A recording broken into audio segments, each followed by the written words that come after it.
بسم الله الرحمن الرحيم. الحمد لله نحمده ونستعينه ونعوذ به ونصلي على رسوله الكريم. أما بعد، حاضرین کرام السلام علیکم. زیادہ معلوم ہوتا ہے کہ اس چیز سے رات کا آغاز کیا جائے جو ہمیں رسول اللہ صلی اللہ علیہ وسلم نے سکھایا ہے. آج مسجد کا افتتاح بھی تھا، ہم لوگوں نے نماز بھی پڑھی. اس میں مسجد میں دخول کی دعا ہے اللہم افتح لی ابواب رحمتک. یا اللہ ہمارے لیے اپنی رحمتوں کے دروازوں کو کھول دیجیے. یا اللہ ہمارے لیے اپنی رحمتوں کے دروازوں کو کھول دیجیے. کتنی بھری دعا ہے مسجد کے لیے. اس سے پہلے کہ مسجد کے بارے میں بات کروں، یہ بھی اچھا معلوم ہوتا ہے کہ کچھ بات اس سے پہلے کر دوں ان لوگوں کے بارے میں جن لوگوں نے اس مسجد کو تعمیر کروایا ہے. آپ سب لوگ جناب ممتاز مکھیا صاحب کو جانتے ہیں. ان کے اخلاص، ان کی شجاعت پر سب لوگ واقف تھے. اللہ تبارک و تعالیٰ انہیں جنت الفردوس کی جگہ عطا فرمائے. ان کے کام کو ان کے فرزند جناب آفتاب عالم صاحب اور جناب محفوظ عالم صاحب بخوبی نبھا رہے ہیں ماشاء اللہ. مجھے بتایا گیا کہ جناب آفتاب عالم صاحب نے اس مسجد میں زمین دی. جناب محفوظ صاحب اور جناب عقیل صاحب، جناب سرفراز صاحب اور اس محلے کے بہت سے لوگوں نے جو کمیٹی میں شامل ہیں، انہوں نے مل کر کے اس مسجد کی تعمیر کروائی. الحمدللہ رسول اللہ صلی اللہ علیہ وسلم کی امت میں آخرت تک اچھائی باقی رہے گی انشاءاللہ. یہ اچھائی ہی ہے کہ ایک آدمی آفتاب صاحب انہوں نے ایک کٹھا زمین پوری دے دی جو کئی لاکھ کی ہوگی. پھر یہ بھی کتنی اچھی بات ہے کہ آپ تمام لوگوں نے مل کر کے اس کو بنایا. ایک اور بہت اچھی بات ہے، رسول اللہ صلی اللہ علیہ وسلم نے فرمایا جس نے اللہ کو جو مسجد تعمیر کی، اللہ اس کے لیے جنت میں گھر تعمیر کرے گا. اب یہ بات بڑی عجیب سے معلوم ہوتی ہے کہ تعمیر کون کرے گا؟ جس کے پاس پیسہ ہوگا. باقی فقیر غریب کیا کریں گے؟ وہ جنت میں گھر کیسے بنے گا ان کا؟ ابھی مشکل ہو گئی. تو اللہ تبارک تعالیٰ نے ایسے نبی صلی اللہ علیہ وسلم نے اس کو آسان فرما دیا.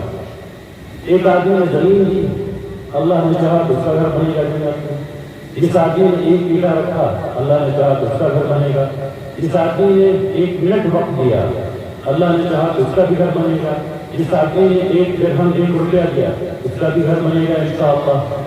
ہر وہ شخص جس نے اپنے مال سے، اپنے وقت سے، اپنی نیت سے، کسی بھی طریقے سے، اپنی پلاننگ سے اس میں حصہ لیا، اللہ اس کا گھر جنت میں انشاءاللہ ضرور بنائے گا.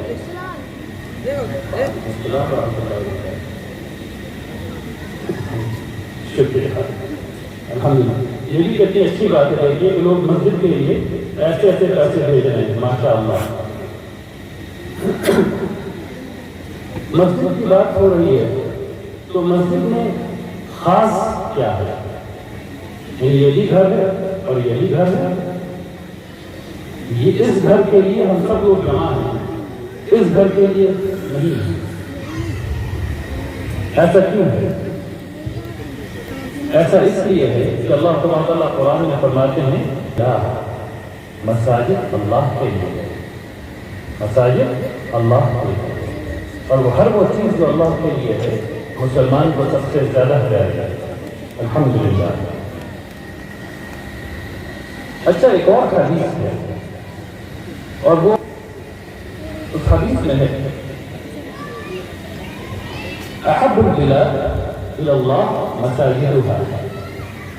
دنیا میں سب سے زیادہ پیاری جو جگہ ہے اللہ کے نزدیک وہ اس کی مساجدیں ہیں. اس لیے یہ جو دعا رسول اللہ صلی اللہ علیہ وسلم نے سکھائی، یا اللہ اپنے رحمت کے دروازوں کو کھول دیجیے، وہ اس لیے کہ آپ اللہ کی سب سے بہترین جگہ میں داخل ہو رہے ہیں۔ یہ جو جگہ ہے یہاں ادھر، یہ اللہ کی سب سے پسندیدہ جگہ ہے، الحمدللہ رب العالمین۔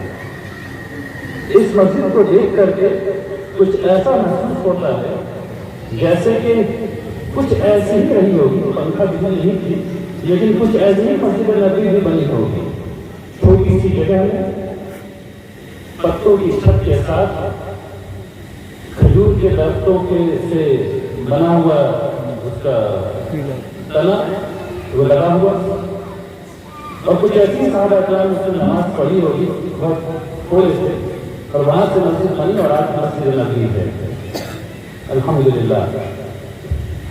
جب بھی چیز شروع ہوتی ہے بہت چھوٹی ہوتی ہے۔ آج پورا ایک زمانے میں جو پورا مدینہ ہوا کرتا ہوگا، آج پوری مسجد نبی اتنی بڑی۔ ٹھیک اسی طریقے سے انشاءاللہ ایک دن اس کی بھی ایسے ہی لمبی چوڑی چیزیں ہوں گی۔ اس میں میں یہ دیکھتا ہوں کہ انشاءاللہ اللہ نے چاہا اس کے اندر مدرسہ بھی ہوگا، اس کے اندر اسکول بھی ہوگا، اس کے اندر بچوں کے پڑھنے کا انتظام ہوگا، اس کے اندر بوڑھوں کے پڑھنے کا انتظام ہوگا، بوڑھوں کی راحت کا انتظام ہوگا، اس کے اندر اگر آپ لوگوں نے چاہا تو فوڈ بینک ہوگا۔ آپ میں سے کسی نے 4 روٹی زیادہ بنا لی، یہاں ایک فریج کا انتظام کر دیا جائے، 4 روٹی زیادہ بنا لی تو اس کو پیک کر کے لا کے رکھ دیجیے تاکہ کسی کو ضرورت ہو وہ کھول کے فریج لے جا کے رکھ دیجیے۔ ٹھیک اسی طریقے سے یہاں کپڑوں کا بینک بنا سکتے ہیں۔ آپ کے پاس اچھا کپڑا ہے جسے آپ نہیں پہنتے ہیں، لا کے رکھ دیجیے، جس کو ضرورت ہے محلے میں سے کوئی بھی لے جائے، مسلم غیر مسلم جس کو ضرورت ہو لے جائے۔ رسول اللہ صلی اللہ علیہ وسلم سے مسلمان کو دیکھ کے نہیں کہتے ہیں، غیر مسلموں کو بھی دیتے ہے نا۔ ٹھیک اسی طریقے سے بہت سے لوگوں کو میں دیکھتا ہوں ان کے پاس جوتے نہیں ہیں، چپل نہیں ہے، جوتا ریک بنا دیجیے، چپل ریک بنا دیجیے، ریک بنا دیجیے جس میں لوگ لا کر کے رکھتے ہیں اپنے اچھے چپل کو، جس کو بھی چاہے وہ لے کر کے جائے۔ تو ثواب کمانے کے بہت ڈھیر سارے مواقع ہیں مسجد میں۔ اب یہ اس بات پر منحصر کرتا ہے کہ آپ کی کمیونٹی کتنی متحد ہے۔ اگر متحد ہوگی تو بہت ڈھیر سارا ثواب تمام لوگ کمائیں گے، اگر متحد نہیں ہوگی تو 5 وقت کی نماز ہوگی صرف، حالانکہ 5 وقت کی نماز کم نہیں ہے۔ اس بات کو سمجھیے کہ جب ایک آدمی کا سر سجدے میں ہوتا ہے تو وہ اپنے اللہ سے سب سے زیادہ قریب ہوتا ہے۔ رسول اللہ صلی اللہ علیہ وسلم نے اس حال کے لیے کہا فَأَكْثِرُ الدُّعَاء، اس وقت دعا کرو، ٹھیک ہے نا، زیادہ کرو۔ تو یہ مسجد وہ موقع دیتی ہے کہ ایسا کیا جائے، یہ مسجد وہ موقع دیتی ہے کہ ایسا کیا جائے۔ ٹھیک اسی طریقے سے اللہ تعالیٰ قرآن میں فرماتے ہیں وَلَا تَمْشِي فِي الْأَرْضِ مَرَحًا، ایسے رکھے نہ کرو، ایسے رکھے نہ کرو۔ لیکن دوسری طرف حدیث ہے کہ جو اذان دے گا وہ آخرت دن ایسے رہے، ان کی گردنیں ایسی رہیں گی انشاءاللہ، ٹھیک ہے۔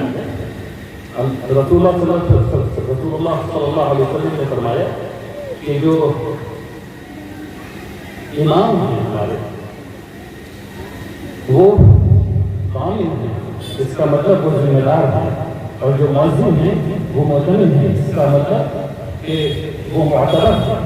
پھر اللہ تعالیٰ نے رسول اللہ صلی اللہ علیہ وسلم نے دعا کی کہ یا اللہ ہمارے ائمہ کی رہنمائی فرما اور ہمارے مؤذنوں کی مغفرت فرما۔ تو مسجد یہ ساری چیزیں اس لیے ہیں کہ مسجد اللہ کی سب سے پیاری جگہ ہے۔ اب مسجد بن گئی ایک حد تک، آگے بڑھے گی انشاءاللہ۔ اب اس کے آپریشنز کا وقت آیا ہے، اس میں امام چاہیے، اس میں مؤذن چاہیے، اس میں جھاڑو چاہیے، اس میں پانی چاہیے، اس میں بجلی چاہیے۔ ان سب چیزوں کے بارے میں ہم لوگ خاموش ہو جاتے ہیں، ہم لوگ کو پتہ نہیں ہوتا ہے کہ ہم لوگ کیا کریں۔ ہم لوگ یہ سمجھتے ہیں کہ صرف جس نے مسجد تعمیر کر دی اسی کا گھر جنت میں بنے گا، باقی کسی کا نہیں بنے گا، یعنی کہ اس کے بعد جو ہے کچھ کرنے کی ضرورت نہیں ہے، مسجد بناؤ اور چھوڑو پھر دوسری مسجد بناؤ تاکہ 2 گھر بن جائے۔ ایسا نہیں ہوتا میرے بھائی، مسجد جب بن گئی تو امام کا پیسہ بھی آپ ہی لوگوں کو جمع کرنا ہے اور اچھی سال میں جمع کرنا ہے تاکہ امام فخر کے ساتھ رہ سکے. ٹھیک ہے نا؟ مؤذن کی سیلری بھی آپ ہی کو دینا اور اس کا بھی بہترین ثواب ہے اللہ کے پاس. آپ میں سے اگر کسی کو ثواب چاہیے تو مسجد میں جھاڑو لگا دیں. صبح دوپہر شام آپ اتنے ڈھیر سارے لوگ ہیں اپنے لیے طے کریں. یہ شرف کی بات ہے, یہ عزت کی بات ہے کہ آپ اللہ کے گھر میں جھاڑو لگا رہے ہیں. والد صاحب رحمۃ اللہ علیہ نے ایک واقعہ مجھے بتایا تھا. انہوں نے کہا کہ مسجد حرام میں ایک آدمی صفائی اسٹاف کے ساتھ تھے جو تقریباً عمر میں 50-55 سال کے رہے ہوں گے اور وہ اسی طریقے سے محنت سے صفائی کر رہے تھے. کالی والی سفید ہوئی لکھی ہوئی تھی. ابو نے فرمایا کہ ان کے چہرے پہ کچھ بات تھی. میں ان سے جا کے بات کرنے لگا کہ آپ کون ہیں؟ انہوں نے کہا میں صفائی کرتا ہوں. آپ ہیں کون؟ میں صفائی کرتا ہوں. بہرحال کئی دفعہ پوچھنے کے بعد انہوں نے بتایا کہ وہ 16 سال بخاری شریف پڑھا چکے تھے. 16 سال بخاری شریف پڑھا چکے تھے.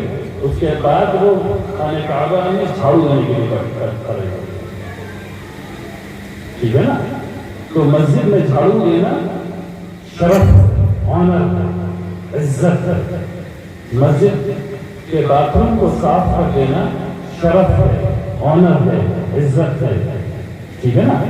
مسجد کے بلب کو ٹھیک کر دینا, مسجد کی لائٹ کو ٹھیک کر دینا, پنکھے کو ٹھیک کر دینا, یہ تمام چیزیں یہ ہماری ہیں.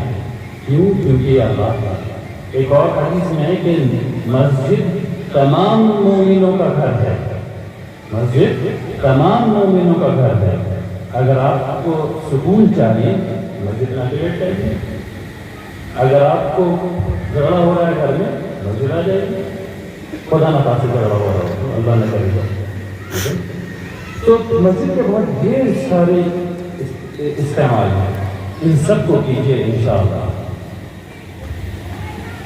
اچھا, الحمدللہ مسجد کے بارے میں یہ ساری باتیں آپ کو مولانا یونس صاحب نے پہلے بتا رکھی ہوں گی میرے آنے سے پہلے, تو میں دوبارہ ان کا تکرار کر رہا ہوں. میرا ایک کام یہ